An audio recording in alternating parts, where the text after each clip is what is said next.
Fala galerinha, tudo bem com vocês? Aqui é o professor Thiaguinho. Nesse vídeo eu comento as questões de Química da FUVEST 2021, tá? Na primeira fase. E galera, um comentário rápido aqui, né? Achei uma prova um pouquinho mais tranquila comparada ao ano passado, porém, um grau de dificuldade médio para difícil. Algumas questões tranquilas, você, né, conseguiria fazer tranquilamente, outras bem difíceis, eu achei, tá? E com muitos peguinhos, tá? Cobrando solubilidade e alguns outros conceitos aí. Tiveram peguinhas aí na prova, tá bom?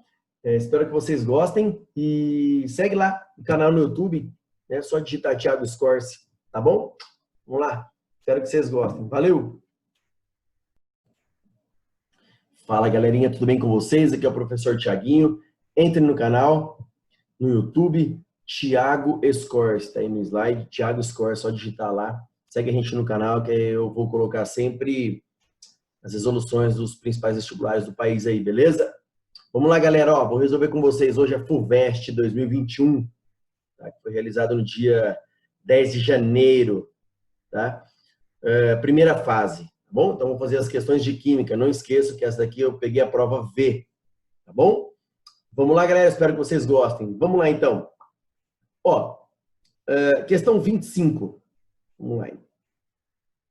O tempo de decomposição dos diferentes resíduos sólidos condiciona a destinação de cada tipo, visando a diminuir os impactos ambientais causados por seu descarte.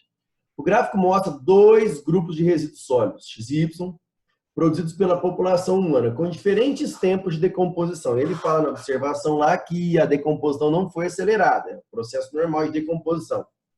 Então, você tem o resíduo X, que demora até 100 anos, aí, mais ou menos, para se decompor, e o resíduo Y, que vai de mais ou menos aí, 180 até 500 anos para se decompor, tá bom? Na natureza.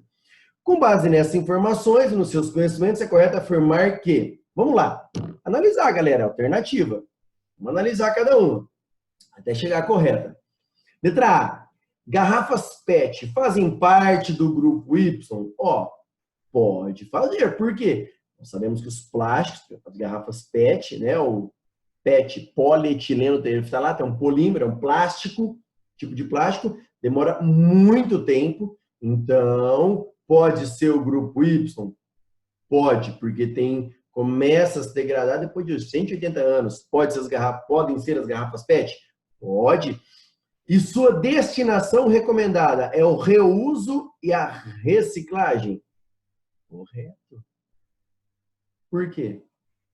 Se tem um tempo de decomposição, demora muito tempo para se decompor na natureza, óbvio, o que é mais conveniente? A gente reciclar e reutilizar, né? O reusar. Muita gente usa, por exemplo, garrafa PET para colocar água na geladeira, guardar água na geladeira, e tem N aplicações. Se você pegar várias garrafas PET, dá para você fazer boias para aguentar tablados, fazer tablados, dá para você fazer muitas aplicações com as garrafas PET. Já vi banquetinhas feitas de garrafa PET também, tá bom? Então, a garrafa PET, teria que saber, né, que é um tipo de plástico, tempo de decomposição muito grande, né, pelas aulas aí que vocês já viram, tá bom? Então, tempo de decomposição muito elevado, né? Então, é conveniente fazer o quê? Reutilizar, tá bom? E reciclar. Por isso que se fala tanto em reciclagem nos nossos dias, tá bom? Alternativa correta, então, letra A. Uma questão bem tranquila, beleza? Da FUVEST. Vamos lá? Próxima questão. Gente, uma questão bem tranquila também, bom, que envolve pH e acidificação das águas dos oceanos. Olha lá, questão 30. O gás carbônico atmosférico reage com a água do mar, conforme detalhado em 1. Então, o que aconteceu? Olha lá, galerinha, CO2 mais H2O, formando ácido carbônico. Né? Então, ocorre a formação de ácido carbônico. E olha lá, esse ácido carbônico se ioniza, liberando H+. Então, o excesso de CO2 na água do mar faz com que ocorra a formação de ácido carbônico, que libera H+. Então, se vai ocorrer a liberação de H+ nessas águas, vai ocorrer a acidificação, ou seja, diminuição do pH. Se vai diminuir o pH, vai deixar o meio, né, a água, menos básica. Então, vai deixar o meio menos alcalino, ou seja, menos básico. Vai diminuir o pH, o pH que está alto vai diminuir, o meio vai ficar menos alcalino, menos básico. Então, as condições ambientais causadas pelo aumento de gás carbônico na atmosfera influenciam em processos caracterizados pela reação 2, durante o desenvolvimento de diversos organismos marinhos. Tendo por base essas afirmações, assinale a alternativa correta. O que você tem na alternativa A? O processo 1 resulta em diminuição da alcalinidade. Ótimo, corretíssimo. Por quê? Se vai liberar H+, vai deixar o meio menos básico, menos alcalino. Letra B, o processo em aumento da alcalinidade. Falsa, letra B. Não altera a alcalinidade, falsa, letra C. Diminuição da alcalinidade pode ser a letra D. E a letra E, aumento da alcalinidade. Não. Então, aqui você ficaria entre apenas letra A e letra D. Diminuição da alcalinidade. Letra A, comprometendo a estrutura de recifes. Lembra? Os recifes de corais. Principal componente de conchas, corais, cascas de ovos é o carbonato de cálcio, que ele dá lá, o CaCO3.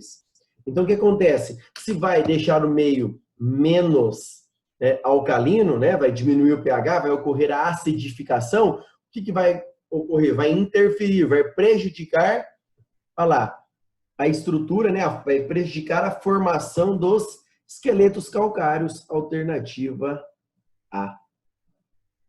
A letra D fala assim, resulta em diminuição da alcalinidade, beleza. Aumentando o pH, então é que você ficou em dúvida entre A e D, se vai deixar o meio menos alcalino, vai formar H+, vai diminuir o pH, esse já elimina de vez a letra D, ficando a alternativa A. Uma questão bem tranquila, galera, tá bom? Era só lembrar que vai liberar o H+, vai deixar o meio menos alcalino, ou seja, mais ácido, tá bom? Beleza? Vamos lá? Próxima questãozinha. 31. 31 não, 80. Observe o diagrama que mostra de forma simplificada o processo de fabricação do açúcar. Então, ele deu alguns processos aí. A cana-de-açúcar passa por uma moagem, aí você tem o caldo bruto. Depois é feita uma purificação e retira o xarope. Esse xarope é utilizado e é feito o cozimento e a cristalização. Cristalização, né? Então, quando você faz o cozimento, provavelmente parte da água ali vai embora, evapora, né? E aí você vai ter os cristais, né? Ele começa a passar para estado sólido, esses cristais. Depois é feita uma centrifugação, gira em alta velocidade, né? Uma centrífuga. E aí é separado o açúcar do melaço. Considerando essas informações, seu conhecimento sobre separação de misturas e transformações químicas e físicas, no trecho grifado do poema, galera, não vou ler o poema inteiro, eu peguei o trecho grifado, olha ali em cima, fazendo um asterisco. Trecho grifado. Fala o seguinte, a usina o leva a sublimar, leva o xarope, a sublimar em cristal o paro do xarope. Ou seja, está falando no trecho sublinhado aí, que a usina vai sublimar em cristal o xarope. Ou seja, o xarope vai sofrer um processo de sublimação e vai formar o cristal. Primeiro, era só você lembrar que sublimação é passagem de quê? Sólido, o estado gasoso direto. Bom, o que você tem? Ele fala que a usina o leva a sublimar o par do xarope. Então, vou pegar o xarope, ela está circulado, e que o xarope vai sofrer um processo de cozimento e cristalização. Não tem nenhuma passagem de sólido para gasoso aqui. Vai formar os cristais e o xarope. Depois é feita uma centrifugação, que não tem nada a ver também com passagem de sólido para gasoso, vai formar o açúcar e o melaço. Então, falou em cozimento ali, provavelmente né, parte da água vai evaporar, não tem nada a ver com sublimação. Então, esse termo sublimar aí, ele é usado, na alternativa correta, letra C, ele é usado metaforicamente. Por quê? Já que ocorre a precipitação do açúcar, né, a cristalização, com o cozimento do xarope, né, a cristalização e a centrifugação, que é separado por centrifugação. Então, na verdade, é uma precipitação, depois uma centrifugação. Bom, então, ele foi usado, o lance aí, o lance principal, foi usado metaforicamente. Por quê? Dos dois processos, cozimento, no caso, que vai sofrer uma cristalização, um processo, cristalização e centrifugação, não tem nada a ver com passagem de sólido para gasoso. Então, ele foi usado de forma metaforicamente. Tá? Foi usado metaforicamente. Tudo bem, galerinha? Tranquilo? Uma questão aí que exigia um pouquinho de interpretação e conhecimento bom aí de separações de misturas. Tudo bem? Tranquilo, galerinha? Vamos lá? Questão 81. O meme ao lado brinca com conceitos de química em um jogo popular, cujo objetivo é que os jogadores descubram o impostor entre os tripulantes de naves e estações espaciais. Nele, um dos elementos é considerado o impostor por sua característica química diferente. Impostor. Por quê? Porque ele tem uma característica química diferente. Nesse contexto, é correto afirmar que o impostor seria o elemento... Analisar. Letra A.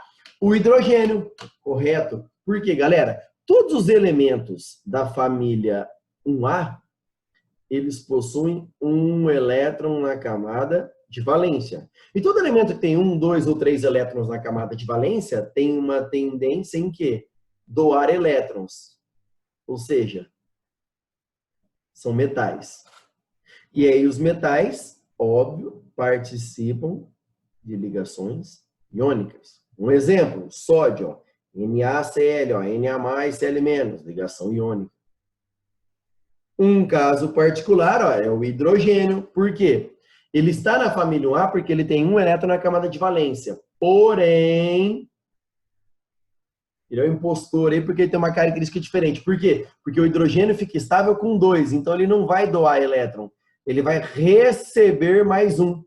Se ele recebe, se você pegar o H com o Cl, o Cl é da família 7A, tem 7 elétrons, ele não vai doar, não vai fazer ligação iônica. Ele vai receber, eles vão compartilhar. Então, o hidrogênio está na família 1A, mas ele não faz ligação iônica, ele faz ligação covalente, porque ele fica estável com 2, ele precisa de mais um elétron. Então, ele compartilha.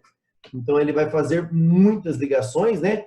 Covalentes. Por isso que ele é um impostor. Porque os demais elementos da família 1A, né, são metais alcalinos, né? São metais, o hidrogênio não é metal.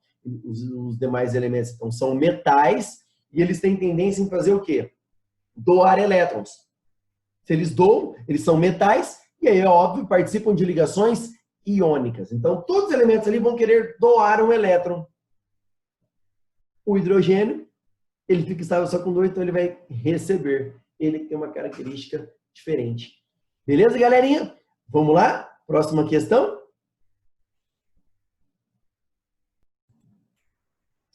Olha lá, galerinha, então. Próxima questão, 82. Um experimento expôs uma barra de titânio pura, tá? E ligas desse material com 0,01% de diferentes metais nobres. As soluções de ácido sulfúrico em ebulição, para entender o efeito anticorrosivo desses metais. Ou seja, você adiciona, o estudo foi feito por quê? Titânio puro, depois foram colocados metais, uma concentração bem baixa, mas metais nobres, formando uma liga metálica com titânio. Porque esses metais, quando eles são adicionados ao titânio, não deixa o titânio oxidar, então a liga fica mais resistente. Então ele vai estudar o poder anticorrosivo, o efeito anticorrosivo desses metais. O resultado é mostrado na tabela a seguir. Então olha o que acontece, galera. Olha lá na sua tabelinha. Você tem lá o metal presente na liga, então, ó, paládio, ródio, platina, rutênio, tem os metais. Aí, do lado direito ali, ó, taxa de corrosão do titânio, então, em ácido sulfúrico. Ó, ele deu em quantidade por tempo. Então, numa solução de 1%, quando você adiciona o paládio, o ródio, a platina, o rodênio, o irídio e até o ósmio, eles têm um poder anticorrosivo bem legal. Por quê? Porque, ó, olha o valor, menor que 2. E aqui é 5 ósmio. São valores pequenos. Ou seja, a corrosão foi baixa do titânio com esses metais. Já com o rênio, com o cobre, com o ouro e o titânio puro, teve uma taxa de corrosão aí, né, ó, alta. Então, quando o rênio, o cobre, o ouro são adicionados ao titânio, eles não têm esse poder anticorrosivo. Por quê? Porque a taxa foi muito grande de corrosão do titânio quando foi adicionado esses metais. Tá bom? Olha lá. Depois o ácido sulfúrico a 10%. Né? A taxa de corrosão com o paládio, com o ródio, platina, rodênio, irídio, ósmio. Ó, o rênio, o cobre, o ouro, nós já vimos que a 1%, eles não são eficientes, porque a taxa de corrosão foi alta, então eles não ajudam muito. Tá? Eles não protegem o titânio da corrosão. Então, poder anticorrosivo baixo. Aí depois, e a 10%? O ácido sulfúrico a 10%? Não foi possível medir. Por quê que não foi possível medir?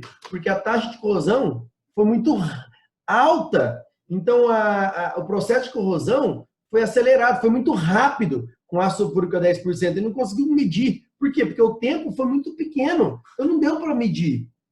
Tá? Esse é o lance. Não foi possível medir. Realmente, esses 3 metais não são convenientes usá-los para proteger o titânio. Por quê? Não foi nem possível medir com ácido sulfúrico a 10%. Porque o ácido sulfúrico a 10% corroeu tão rápido, ele acelerou o processo. Corroeu tão rápido que o tempo foi muito pequeno de corrosão. E não deu nem tempo para medir.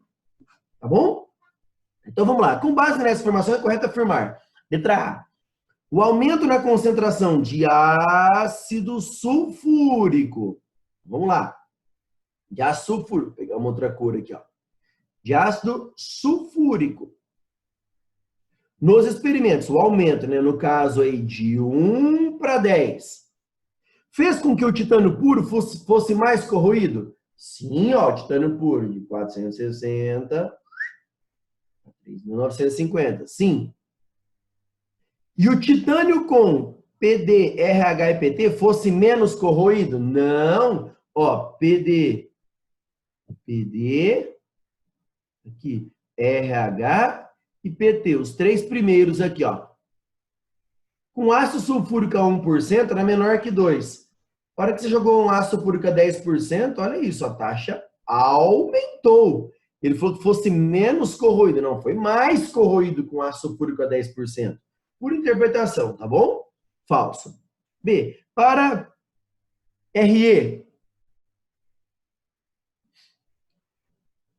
Para RE, CU e AU, RE, CU e AU. Então, vou usar uma outra corzinha agora. Vamos lá. Deixa eu fazer a análise aqui. RE, CU e AU. Aqui, vamos circular. Espera-se que a reação com ácido sulfúrico mais concentrado demore muito? Não, falso. Vai demorar menos. Por quê? Não foi possível nem medir a taxa. Por quê? Porque no ácido sulfúrico a 10%, a reação, o processo de corrosão foi muito rápido. Então, a taxa o tempo da reação vai diminuir muito. Né? Aumentou a concentração, aumenta a velocidade da reação, ou seja, o tempo que ela ocorre diminui. Então, não foi possível nem medir. É falso, ó. Demore muito mais para acontecer? Não, vai acontecer muito mais rapidamente. Não foi possível nem medir a taxa de corrosão. Tão rápida que foi a reação. Falso. Beleza? Vamos lá. Letra C. A escala de potencial anticorrosivo, segundo esse experimento, é dada por... Vamos ver. O que você tem que entender, galera? Olha lá. Com ácido sulfúrico a 10%, porque eu vou pegar esse, porque todos os valores são diferentes. Com ácido sulfúrico a 1%, ó, não dá para analisar, porque é tudo menor que 2 aqui, ó. Então, o que acontece? Ó, a escala de potencial anticorrosivo, ou seja,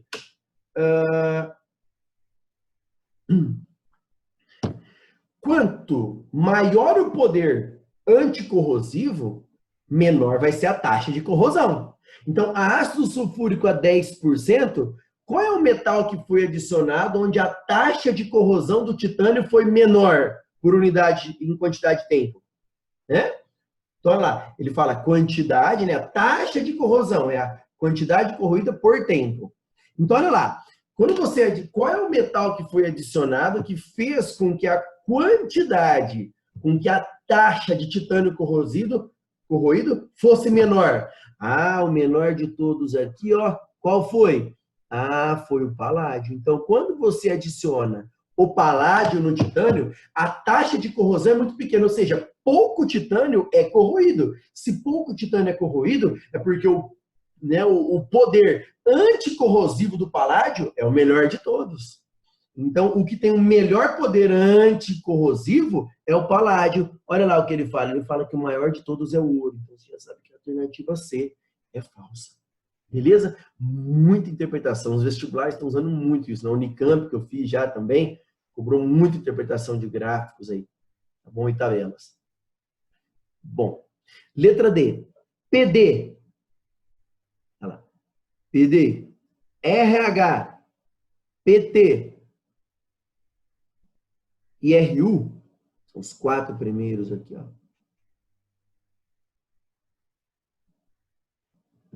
Apresentam os melhores resultados como anticorrosivos. Vamos ver? Correto, por quê? Quando são adicionados esses 4 elementos, olha lá no ácido sulfúrico a 10%, a taxa de corrosão do titânio foi menor. Ou seja, quando esses metais foram adicionados ao titânio, a corrosão do titânio diminuiu. A taxa é menor.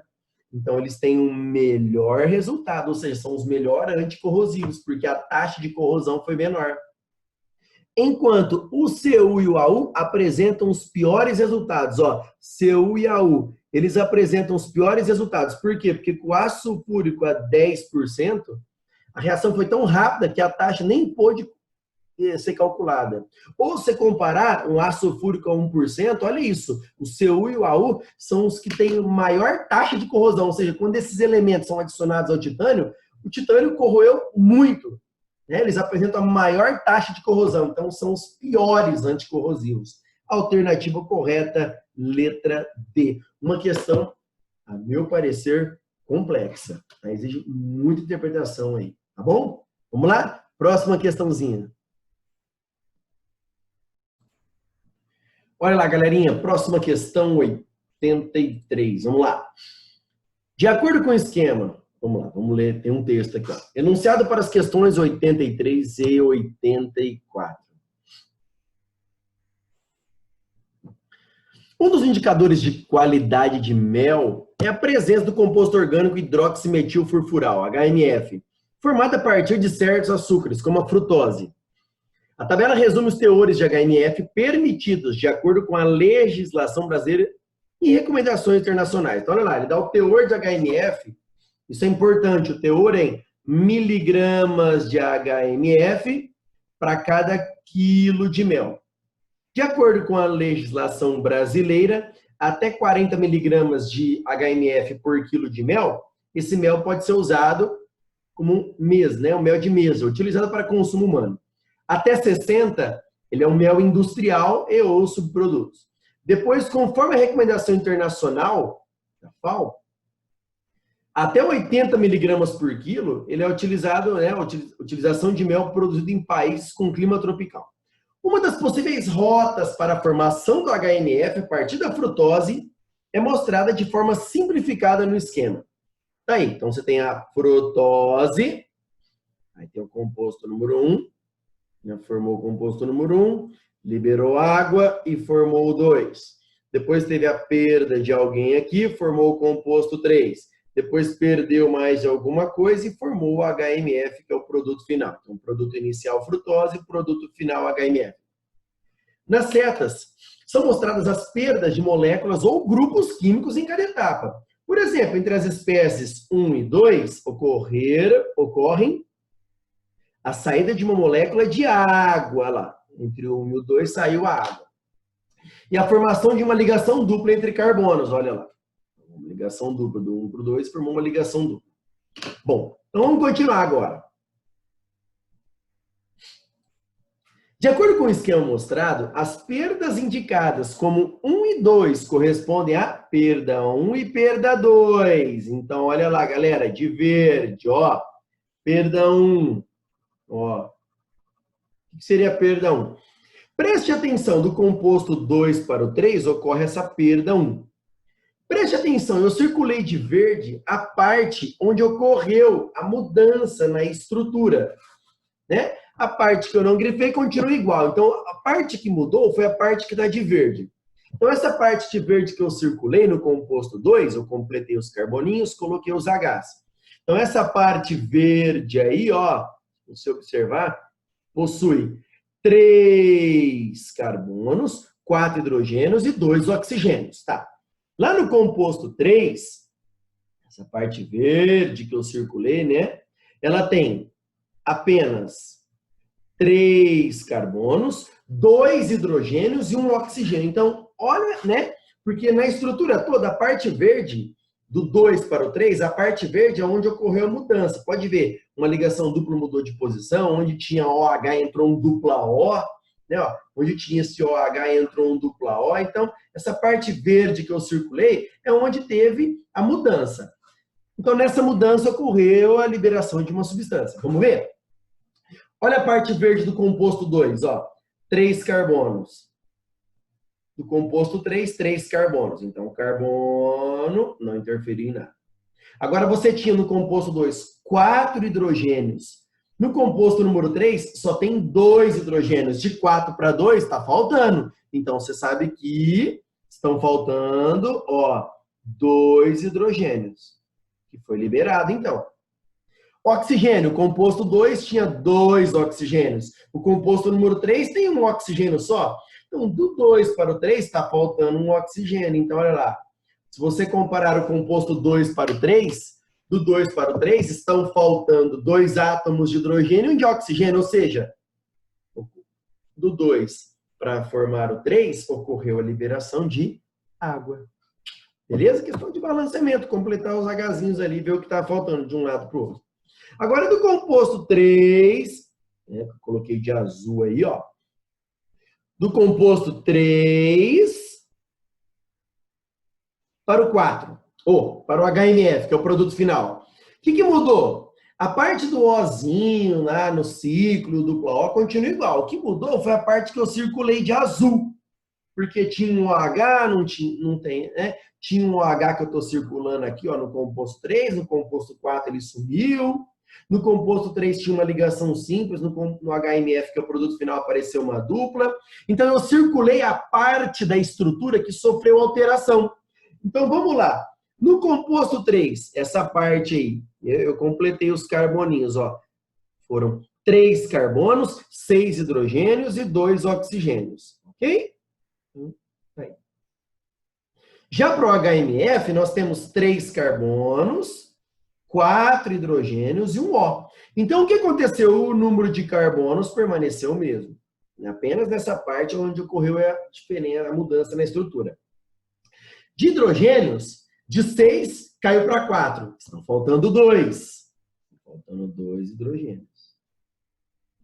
Oxigênio. Tinha 2 oxigênios no composto 3 e no HMF só tem 1. Então, está faltando um oxigênio. Ah, então quando o 3 se transforma no HMF, ocorre a liberação de H2O também. A alternativa C, 2 moléculas de H2O. A questão que era só ver a parte da estrutura que mudou, ver os carbonos e hidrogênios e ver o que estava faltando. Beleza, galerinha? Vamos lá? Questão 84. Uma questão, era só prestar atenção nos dados da tabela, mas uma questão que não era complicada, tá? Um frasco contendo 500 gramas de mel, foi analisado e concluiu-se que 0,2 milimol de frutose foi convertido em HMF. Bom, Considerando apenas esse parâmetro de qualidade e tendo como referência os teores recomendados por órgãos nacionais e internacionais, que é essa tabelinha que nós vamos analisar daqui a pouquinho, é correto afirmar que esse mel, vamos ver? Bom, nós temos, então vamos lá para a resolução, a parte preta lá. 500 gramas de mel, nós temos 0,2 milimol de frutose. Lembrando, milimol, transformando em mol, 10 a menos 3. Então, nós temos 0,2, 10 a menos 3 mol. É só tomar cuidado com isso daqui também. Bom, então, em 500 gramas de mel, a gente tem 0,2, 10 a menos 3 mol de frutose. Só que a tabela, ele dá a quantidade de HMF por quilo de mel. Ah, então, peraí, em 1 quilo de mel, ou seja, 1.000 gramas, quanto que nós vamos ter de frutose? Tá aí, 4 vezes 10 a menos 4 mol de frutose. Professor, mas a tabela não fala de frutose, fala de HMF. Opa, vamos observar? Olha a proporção estequiométrica, para 1 mol de frutose, você tem a formação no final de 1 mol de HMF. A proporção é de 1 para 1. Então, olha lá. Né? Se a proporção é de 1 para 1, então se você vai ter 4, 10 a menos 4 mol de frutose, isso vai gerar 4, 10 a menos 4 mol de HMF. Então, essa é a quantidade em mol que nós vamos ter de HMF em 1 quilo de mel. Mas espera aí, professor, a tabela, isso já está em 1 quilo, mas a tabela traz para a gente em miligramas. Opa, aqui está em mol. Vamos transformar, ó. Qual é a massa em gramas de 4 vezes 10 a menos 4 mol de HMF? Ele deu a massa molar do HMF, olha lá, estou circulando, ó, 126, então 1 mol, 126 gramas. Com isso, nós vamos achar uma massa de 0,0504 gramas. Transformando em miligramas, né, 3 casas para a direita, 50,4. Então, pera um pouquinho. Em 1 quilo de mel, a gente tem 50,4 miligramas. Então, nós temos 50,4 miligramas de HMF por quilograma de mel. Vamos ver? 50. Então, 50,4, ó, não é até 40. Ah, é até 60, ó. Então, ele se enquadra aqui. Então, ele é um mel que não pode ser usado como mel de mesa, não pode ser usado para consumo direto, mas pode ser usado como um mel industrial, de acordo com a legislação brasileira. Com isso, a gente chega na alternativa B de bola. Não pode ser usado como mel de mesa, porque mel de mesa a concentração é até 40, mas pode ser usado para fins industriais, segundo a legislação brasileira. Alternativa bola. Então, o segredinho é uma estequiometria tranquila, porém, o cara tinha que ficar atento, transformar o milimol em mol, e a quantidade ali, né, de 0,2, 10 a menos 3, estava presente em 500 gramas de mel. A tabela traz por quilo. Beleza, galera? Valeu? Próxima questãozinha. Vamos lá. 85. Gente, essa era uma questão bem tranquila, se você analisasse aí. Ó, observe a representação a seguir em que os círculos brancos representam uma espécie química, molécula ou íon, e os círculos coloridos outro, ou seja, íons, moléculas diferentes. Essa representação pode ser corretamente associada a... Bom, aqui você tem, galera, olha lá, várias moléculas, os íons separados. Aí formou um composto intermediário aqui, né, um composto intermediário, e depois o produto final. O que me interessa? O produto final. Olha o produto final, galera. Eu tinha um monte de bolinhas, todas separadas. Aqui, eu tenho a formação de uma única molécula formada pela junção de todas aquelas bolinhas. O que te lembra isso? Vários. Vamos pensar nessas bolinhas como se fossem aminoácidos. Vários aminoácidos se unindo, formando uma grande molécula de proteína. Isso é uma reação de polimerização. Alternativa bola. Então, você tem monômeros diferentes. A união de monômeros diferentes forma-se, né? Seria um polímero classificado como um copolímero. Beleza, galerinha? Ó, letra A. Combustão de hidrocarboneto. Se fosse combustão, nos produtos teria que formar CO2 e água. Se fosse uma combustão, considerar completa. Tá, mas formou uma única substância gigantesca. A indicação de polimerização. Alternativa B de bola. Beleza? Vamos lá? Questão 86, uma questão bem legal também, galera. Não era difícil, tá? No fragmento a seguir, o autor explora conceitos químicos na forma de poesia. Então, ele te dá vários conceitos na forma de poesia. Bom, sobre os conceitos mencionados foram feitas as seguintes afirmações. A equação química mostrada na linha 2.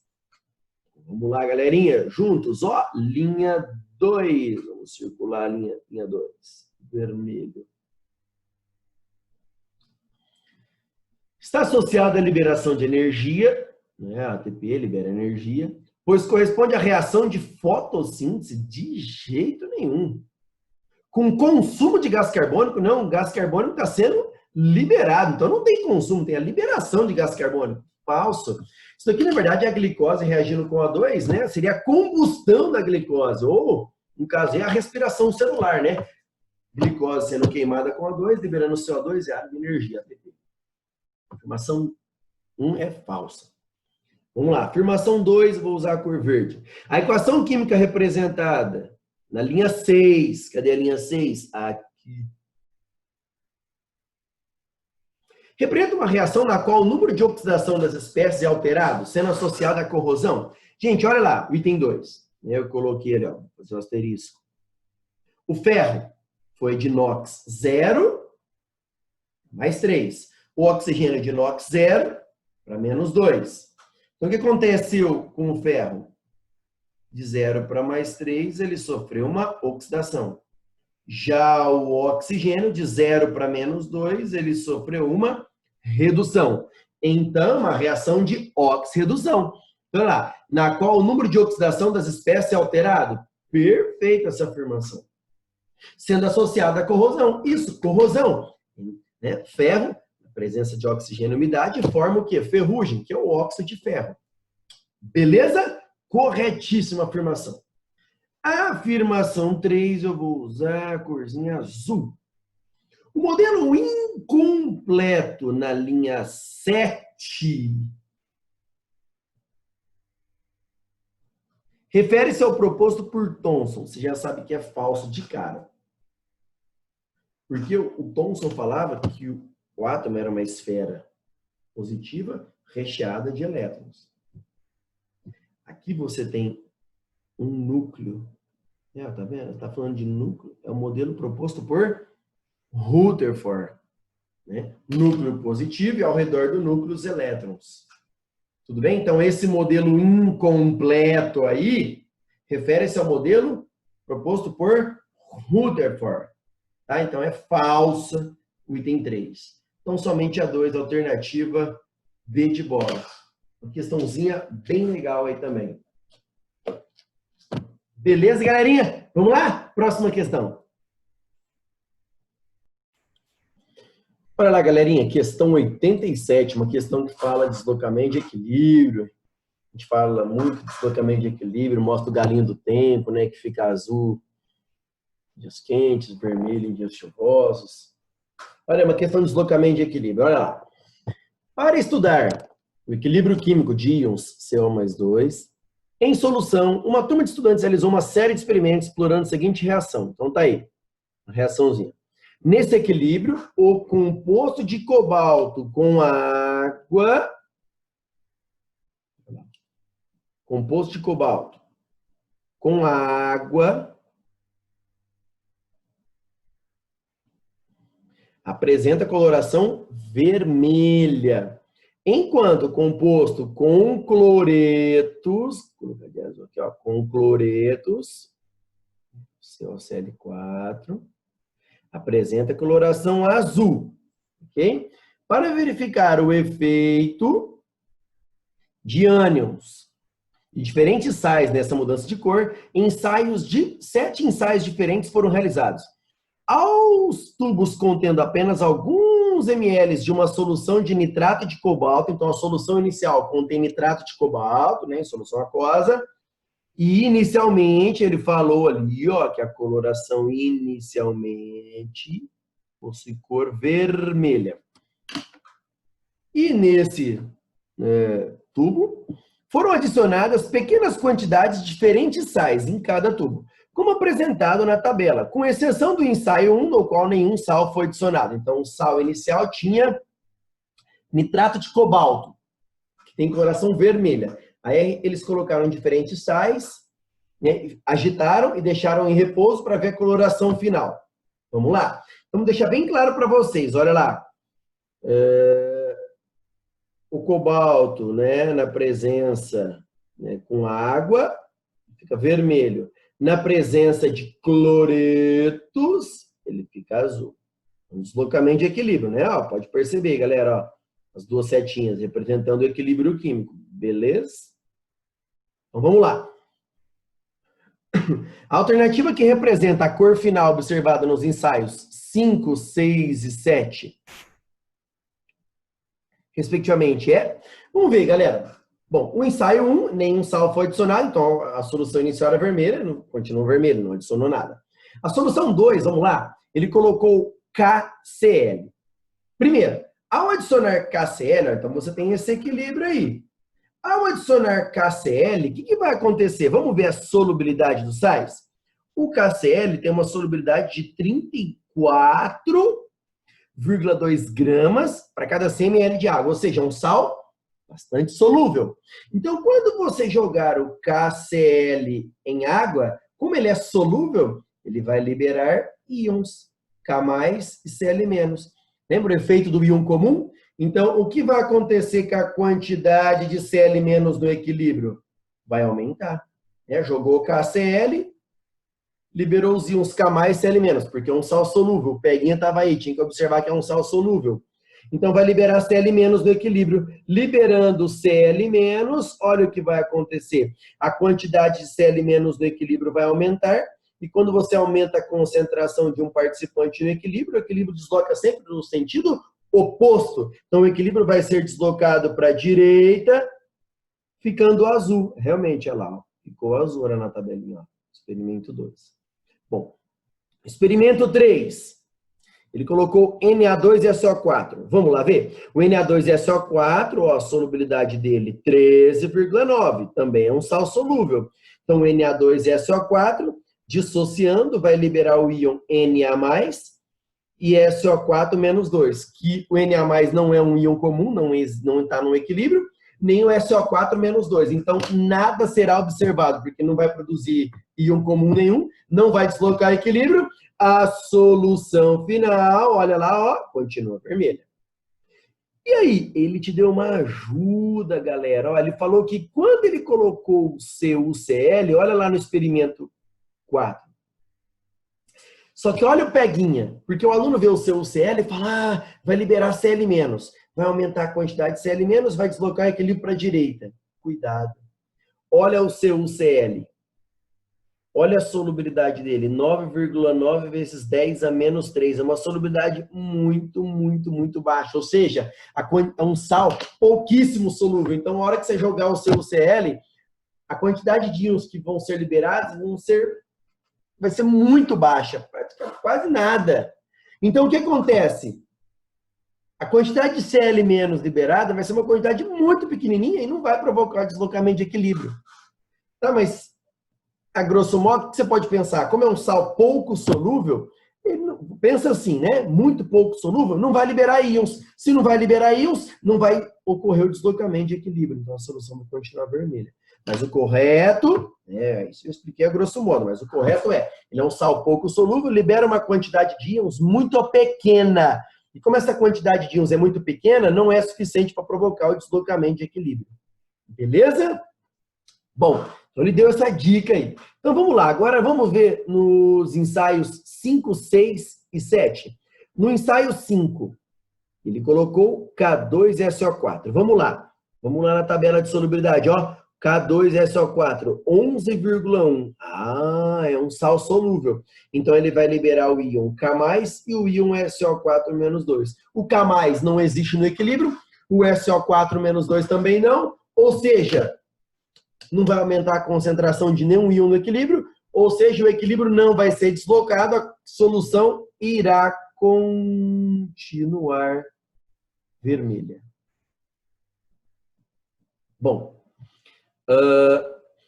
o ensaio número 6, ele colocou a AgCl. Vamos lá? Olha lá, galera, a solubilidade do AgCl. Cuidado, o AgCl, a solubilidade dele é muito pequena. Ou seja, olha lá. Por isso que ele te deu lá na tabela o lance do CuCl, que é um sal pouco solúvel, libera uma pequena quantidade de íons que não vai interferir. O AgCl é a mesma coisa. A solubilidade dele, ele é um sal pouquíssimo solúvel em água. Ou seja, a grosso modo, não dissolve em água, não libera íons, não vai deslocar o equilíbrio, a solução irá continuar vermelha. Mas o correto para se pensar é que é um sal pouco solúvel, um pouquinho ele vai dissolver, pelo menos um pouquinho, mas ele vai liberar íons, vai. Mas uma quantidade muito pequenininha que não vai ser suficiente para deslocar o equilíbrio. Beleza? E o último, galera, olha lá, o NaCl. Vamos olhar na tabela de solubilidade? Olha lá, cadê? Olha o NaCl, a solubilidade dele. 35,9, um sal muito solúvel. Opa! Então, o NaCl vai liberar os íons Na+, e Cl-, em grande quantidade, porque ele é um sal solúvel. Se vai liberar grande quantidade de Cl-, ó, a quantidade de Cl- no equilíbrio vai aumentar, deslocando o equilíbrio para o lado oposto, deslocando o equilíbrio para a direita, deixando a solução azul. Então, vermelha, vermelha e azul. Alternativa correta, D de dado. Uma questãozinha que era tranquila, porque é deslocamento de equilíbrio, porém tinha esse peguinho aí que é analisar a solubilidade. Para deslocar o equilíbrio, tem que produzir um íon comum e tem que ser um sal solúvel. Belezinha, galera? Uma questão muito legal. Vamos lá. Olha lá, galerinha, questão 88. Química orgânica, FUVEST gosta demais de cobrar reações orgânicas. Tá aí uma reação que ele deu um exemplo, certo? Para a gente entender o que está acontecendo, né? Tentar entender. O Enem está gostando de cobrar isso de uns anos para cá, tem cobrado também. Ele dá uma reação química para você entender o que acontece e depois reproduzir. Tá? Olha lá. A reação animalar que ocorre entre aminoácidos e carboidratos redutores é a responsável por formar espécies que geram compostos coloridos, que conferem um sabor característico de diversos alimentos assados. Um exemplo é a reação entre a glicina e um carboidrato redutor mostrada na reação em que R representa uma cadeia genérica. Então ele deu a reação da glicina com o carboidrato redutor, formando esse intermediário aí, mais água, mais CO2. Um aminoácido específico, que é o composto 1, ao reagir com o carboidrato redutor, pode gerar o composto 2, levando à formação de acrilamida, uma espécie potencialmente carcinogênica, conforme mostrado na equação. A estrutura do aminoácido marcado como composto 1 e que é capaz de gerar esse intermediário de espécies carcinogênicas é... Então, galera, vamos lá. Ó, tá aqui. Vamos entender, ó. Eu coloquei os carboninhos. Primeira coisa, ocorreu uma descarboxilação, né, porque a glicina, ela perdeu, né, esse carboninho com 2 oxigênios. Então, eu circulei de vermelho, ó. Certo? Então, vai formar, né, ocorreu a liberação de CO2. Então, foi o carbono que juntou com 2 oxigênios. Ótimo. Ocorreu a liberação de água. Então, como que eu sei que são os 2 Hs do nitrogênio? Porque o nitrogênio no final ficou sem H. Então, eu sei que saíram os 2 Hzinhos do N mais o Ozinho aqui. Esse carboninho. Beleza? E aí formou a aguinha. E aí, vamos juntar e entender as estruturas? Ó, de azul. Olha lá. Sobrou. Vamos começar aqui no carboidrato redutor. C dupla O, R. Ó, C dupla O, R. Ligada a um carboninho. Olha o carboninho aqui, vou circular ele no final. Pronto. Aí, esse carboninho, né, ele se liga ao nitrogênio através de uma dupla. Ah, lá, ó. O carbono do carboidrato redutor junta com a glicina, né, com o N da glicina. Então, o C, ó, junta com o N da glicina através de uma ligação dupla. Ocorre a formação de uma dupla aí, beleza? Depois, o nitrogênio está ligado a um carbono, que seria, né, no caso, o grupo da cadeia carbônica. Então, o N, depois ligado ao carboninho. E aí a gente completou os Hs. Tudo bem? Então, é isso que aconteceu. Vamos tentar reproduzir, que é difícil, porque ele não dá o reagente. A gente vai ter que descobrir o reagente. Então, vamos lá, galera. Ó, de vermelho. Olha lá. Ó, o C duplo OH. Para formar o CO2, a estrutura tem que ter o C dupla OH. Então, vou começar por aqui, ó. C dupla OH. Certo? Aí. Ótimo. Bom, depois esse C dupla OH lá em cima está ligado a um carbono com NH2. Então, de verde, ó, o C duplo OH, de azul, desculpa. Está ligado a um carbono que está ligado a um NH2. Eu estou reproduzindo igualzinho de cima. Olha lá. E é esses dois Hs que vão sair e juntar com o oxigênio.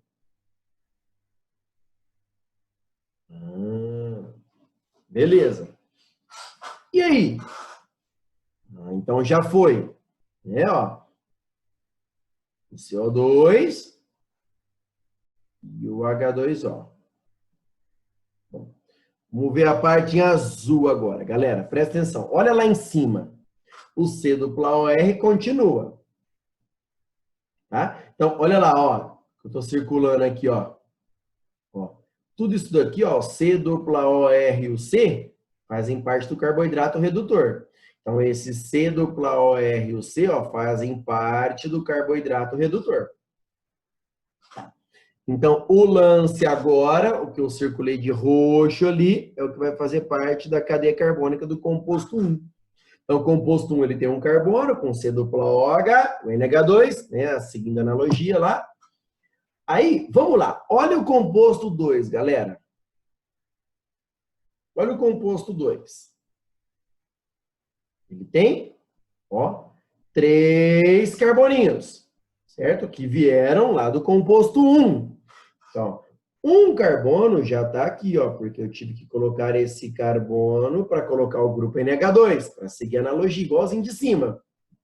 Como o composto 2, olha lá, ó, estou circulando de roxo, tem 3 carbonos, já tem um aqui, coloquei mais um, coloquei mais outro. Ah lá, o carbono da ponta do lado esquerdo é um C dupla O NH2. Ah lá, C dupla O NH2. Olha lá. E aí eu completo os Hzinhos. NH2, o CH2 e o CH. Então, galera, esse é o composto que originou. Então, tá vendo? É pura analogia. O C dupla OH lá em cima, C dupla OH aqui embaixo. Aí tem um carbono em cima, carbono embaixo. Esse carbono ligado a um NH2, NH2. E o resto da cadeia é o que eu circulei de roxo, veio daqui. Sendo assim, você consegue deduzir o composto 1. Pura analogia, uma questão difícil. Tá? Saber quem reage com quem saiu daqui, quem saiu dali, juntar. Questão difícil. Muito interpretativa. Tá bom? Isso vem sendo cobrado muito nos vestibulares, somente Enem, as reações orgânicas. Bom, com isso a gente cai na alternativa E, alternativa correta. Beleza, galera? Qualquer dúvida, galera, tem questões que eu não faço item por item e tal, mas qualquer dúvida, me procurem no canal, me procura no Facebook Thiago SZ Lenara ou Professor Thiaguinho, dois Face aí, pode me procurar, beleza? Valeu, galera, vamos lá, próxima questão, 89. Olha lá, galerinha, questão 89. Diz o seguinte: em aquários de água marinha é comum o uso do equipamento chamado skimmer, aparato em que a água recebe uma torrente de bolhas de ar, como representado na figura, levando a matéria orgânica até a superfície, onde pode ser removida. Então, legal, né? Joga as bolhas conseguem aderir à matéria orgânica, óbvio. Para aderir a essa matéria orgânica não pode estar dissolvida em água, né? Quanto menos estiver dissolvida essa matéria orgânica, mais fácil para as bolhas carregarem. Por quê? Porque as bolhas, ela fala no enunciado que as bolhas prevalecem um caráter apolar. Vamos ler. Ó. Essa matéria orgânica é composta por moléculas orgânicas com parte apolar e polar. Vamos lembrar? São substâncias com caráter anfifílico. Substâncias anfifílicas, então, essa matéria orgânica. Bom, enquanto as bolhas formadas têm caráter apolar. Ah, então, pera um pouquinho. Se essa matéria, quanto menos essa matéria orgânica estiver dissolvida na água, melhor, porque a água é polar. Se a matéria orgânica estiver muito dissolvida na água, a solubilidade muito alta, a bolha não vai conseguir carregar, porque a bolha predomina o caráter apolar. Bom, esse aparelho, no entanto, tem rendimento muito menor em aquários de água doce do que água salgada. Ou seja, esse aparelho em água doce, ele retira pouca matéria orgânica. Na água salgada ele é mais eficiente. Considerando que todas as outras condições são mantidas, o menor rendimento desse aparato em água doce pode ser explicado. Por quê? Por quê, galerinha? Vamos entender? Primeiro, você tem uma força, né, na água doce, água salgada, você tem íons. Você tem interação, força íon-dipolo, que é a força de atração entre um íon e uma molécula polar. Ou na água salgada, muito sais dissolvidos, muitos íons. Então, a força íon-dipolo é muito elevada. Certo? Se a força íon-dipolo é muito elevada, a água salgada ela se torna o quê? Mais polar. E se ela se torna mais polar, a parte polar desta sujeira vai se solubilizar maior. As partes apolares, não. Então, as partes, numa água muito polar, as partes apolares dessa matéria orgânica vão ficar mais disponíveis para a bolha se aderir. Na água doce, o que acontece? Tem menor quantidade de sais, menos íons dissolvidos. Então, a força íon-dipolo é mais fraca. Enfraquecendo a força íon-dipolo, a água fica menos polar. Se ela fica menos polar, ela dissolve mais facilmente as partes apolares da sujeira. E aí as partes apolares da sujeira, como vão ficar muito solúveis em água, muito solubilizadas em água, essas partes apolares não vão ficar disponíveis para as bolhas que têm um caráter apolar conseguir levar. Então, com isso, a gente chega na alternativa B de bola. Entenderam o raciocínio? Na água salgada, a eficiência é maior. Por quê? Muitos sais. Então, muitas interações em um dipolo. Então, essa água é muito polar. Se ela é muito polar, as partes apolares dessa matéria orgânica vão ficar disponíveis para as bolhas se aderirem e conseguir levar. Beleza, galera? Uma questãozinha muito... Achei uma questão difícil. Muito difícil, tá bom? Última questãozinha da FUVEST. Vamos lá, questão número 90. A destilação é um processo usado para separar compostos... Olha lá. Usado para separar a destilação, um processo usado para separar compostos presentes em uma mistura, com base nas propriedades físicas, como, por exemplo, a diferença de temperatura de ebulição, uma dada pressão entre os componentes da mistura. Temos a destilação simples, Tanto a simples quanto a fracionada, vamos lembrar? Para separar sistemas homogêneos, né? A destilação simples, usada para separar um sistema homogêneo formado por um sólido e um líquido, tipo água e sal. A destilação fracionada, usada para separar líquidos, mistura de líquidos, tá bom? Vamos lá. Recentemente, esse termo passou a figurar em estudos de poluição ambiental, nos quais o termo destilação global é usado para explicar a presença de compostos voláteis, como os pesticidas organoclorados, em águas e gelos de regiões polares muito frias, ainda que esses compostos nunca tenham sido produzidos ou utilizados nessas regiões. Ou seja, como que eles foram parar lá? Com base no princípio da técnica da destilação, com base no princípio da técnica de destilação, em que consiste a destilação? Você aquece o componente mais volátil, passa para o estado gasoso, depois, né? Ele passa, no caso do laboratório, você aquece, ele passa água e sal. Você aquece o líquido, essa mistura, o líquido mais volátil passa para o estado gasoso, água e sal, ou água e álcool, o líquido mais volátil vai passar para o estado gasoso, depois ele vai passar pelo condensador, vai condensar e o gás volta a ser líquido. Então, são dois processos, né? No caso, uma evaporação ou uma ebulição, né? Passar de líquido para gás, depois o gás voltando a ser líquido, seguida de uma condensação. Bom, com isso, a alternativa que explica a presença desses pesticidas na Antártica, a alternativa correta é a letra B, ó. Eles evaporam nas regiões mais quentes, óbvio, né? Passagem de líquido para gasoso, e são levados pelas correntes atmosféricas, no estado gasoso. A corrente atmosférica leva para regiões mais frias, como os polos. Lá nessa região mais fria, o que vai acontecer? Eles vão condensar, precipitar, né? Vão voltar de gás, voltar a ser líquidos e caem na superfície. Alternativa correta, letra B. Valeu?